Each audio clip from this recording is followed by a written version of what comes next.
Selamat siang, Pak. Terima kasih telah hadir dalam wawancara kali ini. Perkenalkan, nama saya Gerasimus Alven dari SMA Pangudiluhur, Jogja.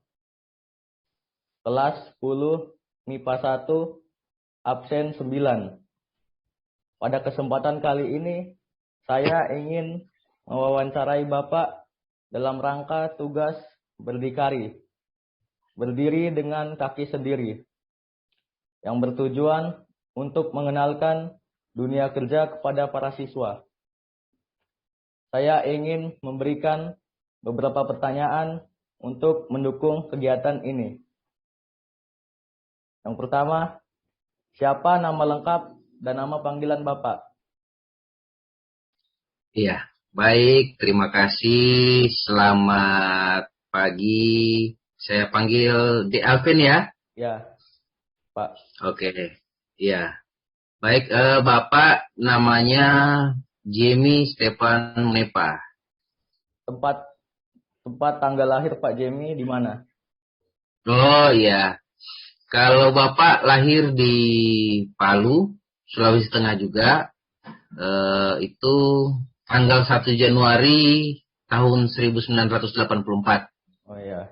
Iya. Selanjutnya, di mana alamat rumah Pak Jamie sekarang?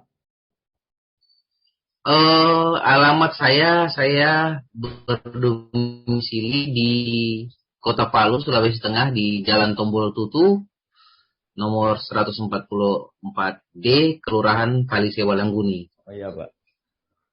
Selanjutnya, Pak Jamie berasal dari mana?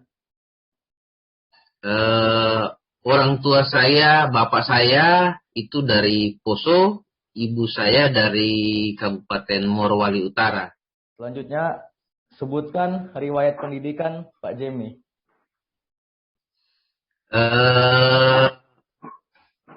Yang pasti TK, Dekan. kemudian Bapak mengikuti jalur pendidikan SD, SMP, dan SMA, itu semuanya di Kota Palu, Sulawesi Tengah.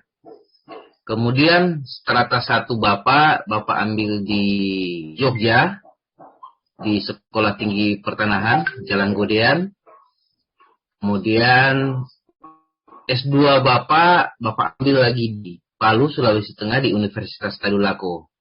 Gitu di Alven. Ya. Selanjutnya, sebutkan riwayat pekerjaan Pak Jamie.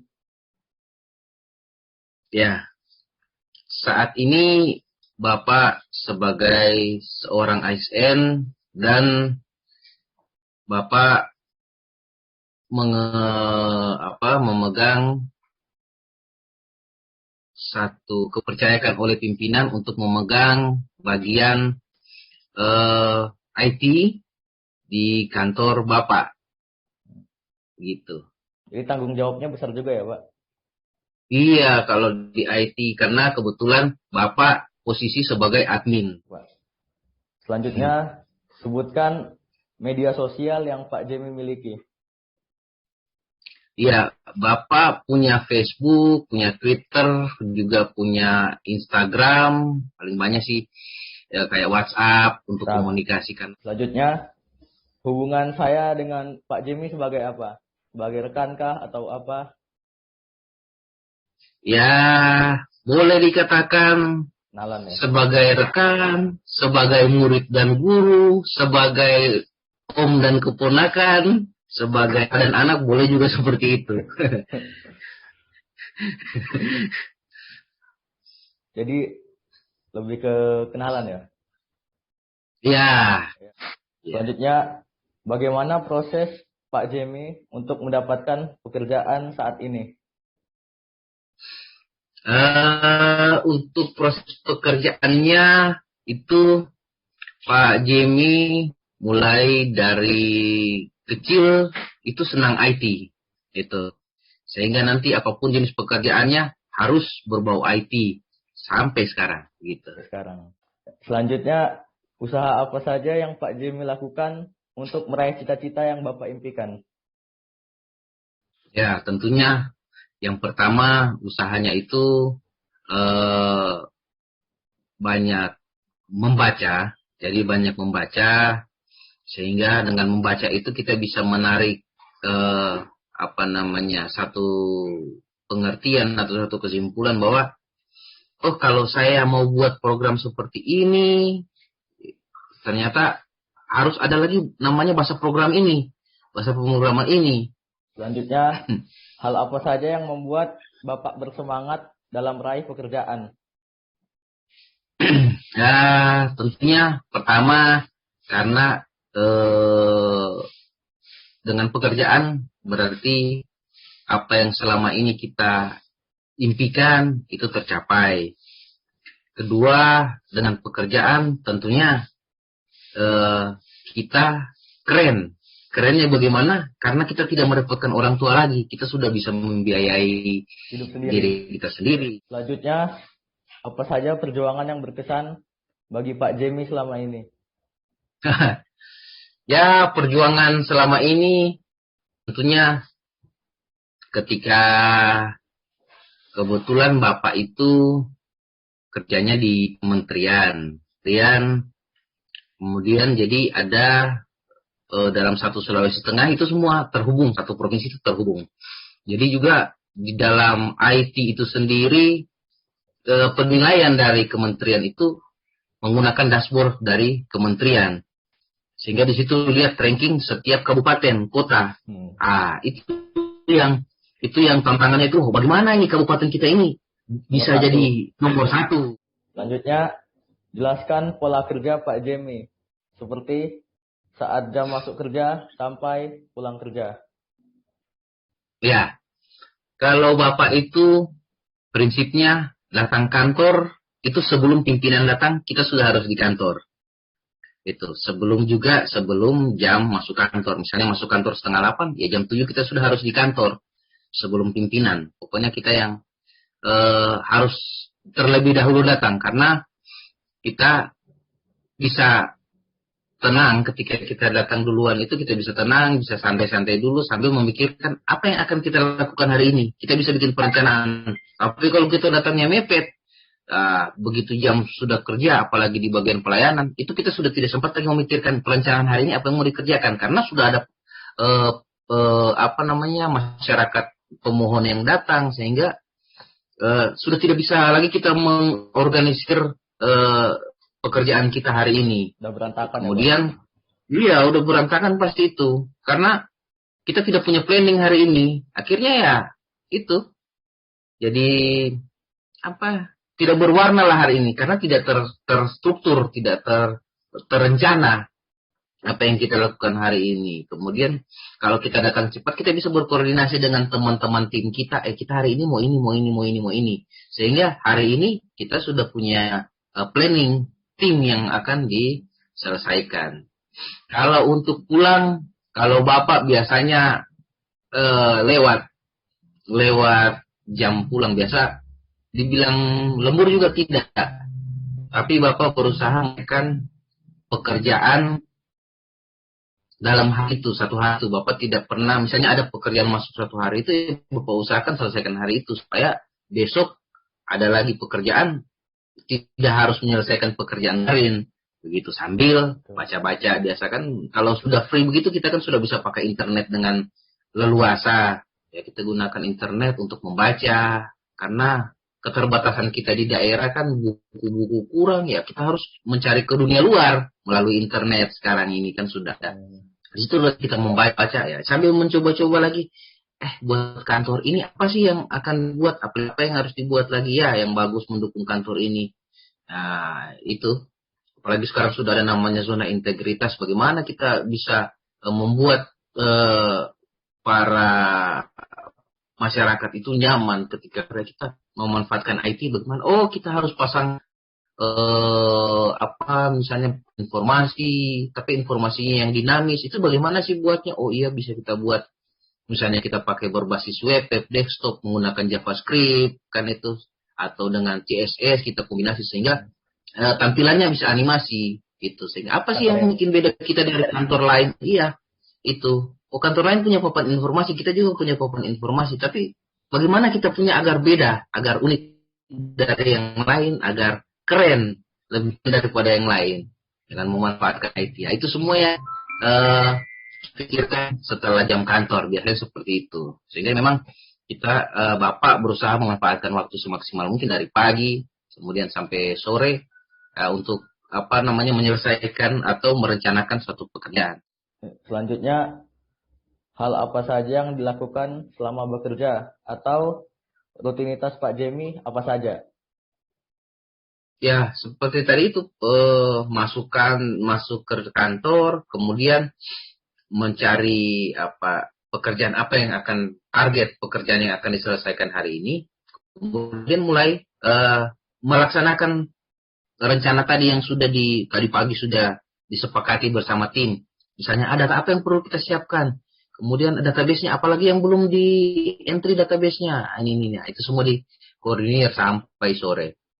Ditambah pelayanan-pelayanan dari masyarakat lain, misalnya ada masyarakat yang ingin bertanya atau apa, itu di samping itu juga merupakan kewajiban kita, sehingga kita pintar-pintar membagi waktu, mengambil chance, ada waktu yang kosong kita manfaatkan untuk membangun kantor gitu. Selanjutnya, bagaimana relasi Bapak dengan rekan kerja Bapak? Ya, masalah relasi itu tentunya dalam sebuah tim itu diperlukan sebuah hubungan, lain hubungan antar teman sesama pekerja, itu dibutuhkan juga tambahan ekstra, satu satu rasa bahwa ada hubungan kekeluargaan di dalam itu, sehingga itu suasananya menjadi nyaman. Selanjutnya, hal apa saja yang Bapak tangani selama bekerja? Bisa bidang, benda, ataupun orang. Ya, yang biasa ditangani terkait pekerjaan itu, ya biasa kan kita ada pelayanan dari masyarakat, ada masyarakat bertanya pengurusannya seperti apa, itu yang kita Bapak Bapak coba, Bapak punya pekerjaan seperti itu. Selanjutnya, tantangan apa saja yang Pak Jemi alami selama bekerja? Kalau tantangan, tentunya dalam pekerjaan itu sekarang tuntutan dari kementerian adalah kita memberikan pelayanan yang berstandar internasional, menuju standar internasional.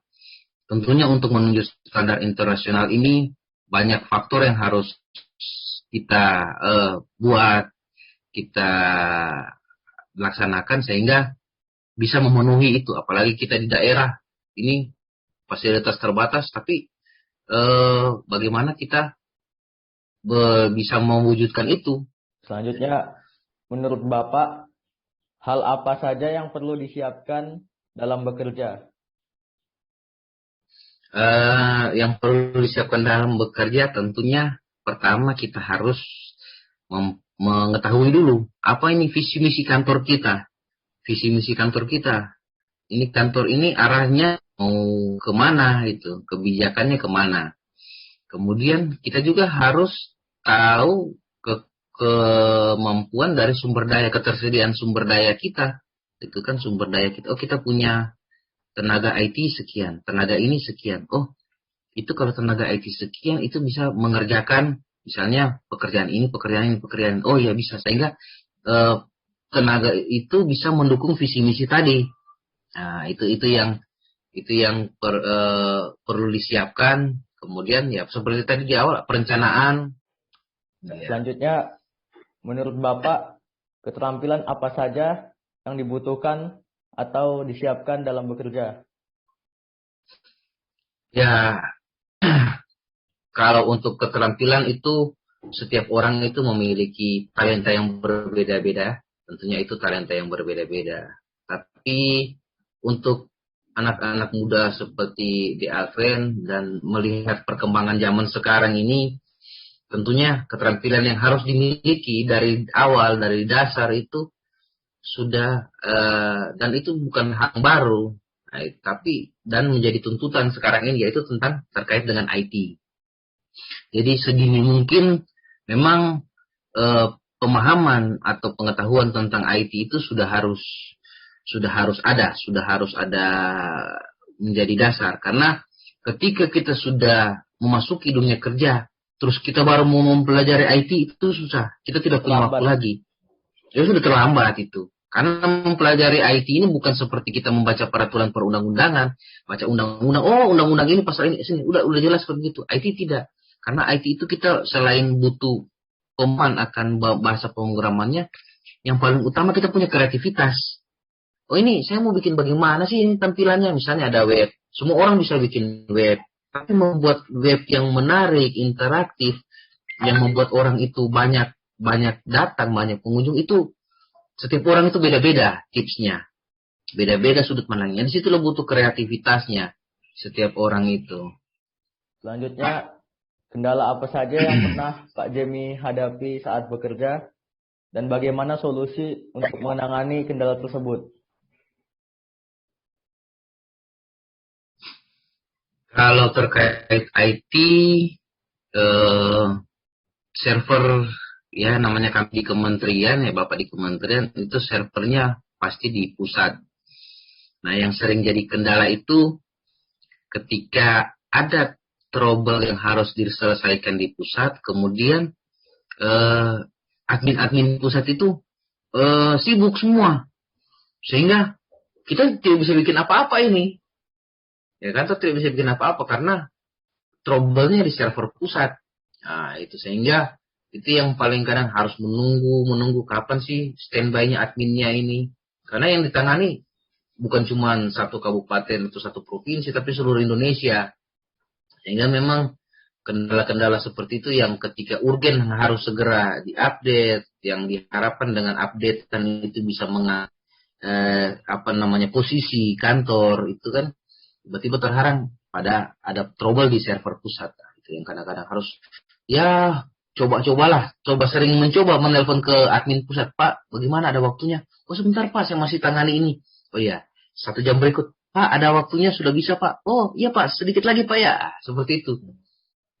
Kemudian pesan Pak Jemi untuk siswa dalam menghadapi dunia kerja.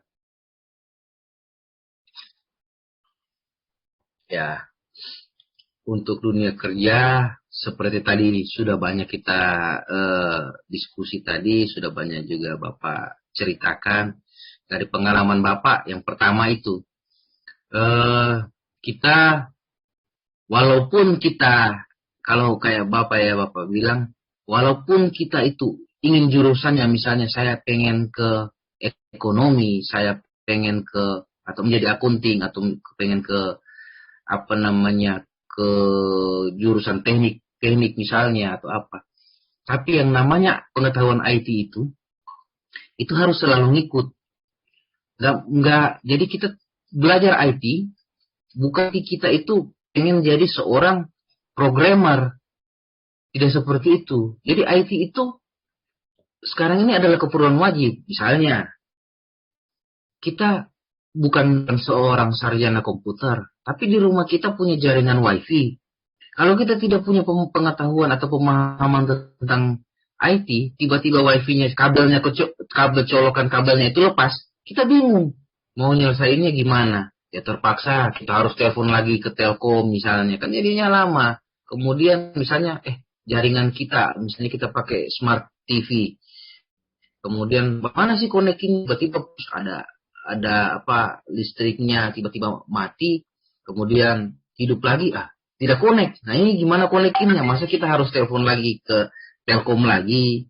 Kan jadinya lama, karena lama dia menunggu. Jadi namanya mempelajari IT itu tidak harus seperti jadi sarjana komputer atau menjadi seorang programmer gitu. Tapi IT itu sekarang dengan dunia 4.0 ini sudah di segala bidang. IT itu sudah segala bidang masuknya.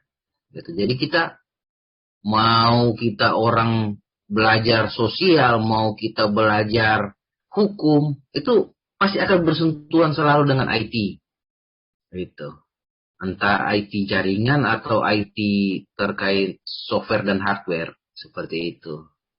Jadi ya untuk anak-anak muda itu ada kesempatan untuk belajar, setidaknya pengenalan kita itu perlu itu yang namanya mengetahui tentang dunia IT gitu. Sehingga di setiap kesempatan kita bisa membantu untuk menyelesaikan persoalan-persoalan IT yang sederhana lah, seperti tadi saya sebutkan itu router dengan kabelnya itu saja tidak, itu kan IT jaringan itu, atau bagaimana konekin internet wifi dengan smart TV, atau bagaimana kita masuk lah, bisa kadang-kadang juga ada juga anak-anak muda itu sedangkan browsing saja bingung, bisa juga Parah itu. nah, jadi hal seperti itu, iya, jadi hal itu seperti itu yang perlu jadi dasar, sehingga ya kalau dari Bapak IT itu perlu, tidak memandang kita ke depannya mau kerjanya apa, tapi kita harus punya fundament itu IT. Karena kita laptop juga, kita pakai kerja juga laptop. Ada kerusakan pada software, ada kerusakan ini kan, setidaknya kalau hanya hal-hal kecil, kan kita dengan kita punya kemampuan IT yang standar, kita bisa mengatasi itu. Tidak perlu lagi bawa ke tempat servis. Sehingga kalau begitu kerja, kalau kita bawa ke tempat servis, kita kerja mau pakai apa? Misalnya. Kan seperti itu. Jadi memang untuk namanya pengetahuan IT dari dasar itu sudah sangat-sangat perlu, sehingga anak-anak muda itu perlu belajar IT itu. Begitu di Alven. Iya. Pertanyaan terakhir, harapan Pak Jemi untuk generasi muda penerus bangsa. Ya, harapan Bapak untuk generasi muda, yang pertama, generasi muda itu dengan kemajuan teknologi sekarang, tentunya informasi-informasi e-book itu banyak tersedia di dunia internet, dunia maya. Jadi rajin-rajinlah banyak membaca. Kemudian kita harus, setelah membaca, kita juga harus bijak-bijak menggunakan ilmu pengetahuan itu. Seperti itu. Misalnya kita sudah senang di IT, akhirnya kita belajar, ada namanya dark web, kemudian ada buku-buku misalnya bagaimana hacker itu menjebol satu sistem jaringan, seperti itu kan. Tapi kalau kita bijak, kita menggunakan ilmu itu untuk mempelajari, bahwa kelemahan di satu jaringan ini bisa disebabkan di sini, di sini, di sini.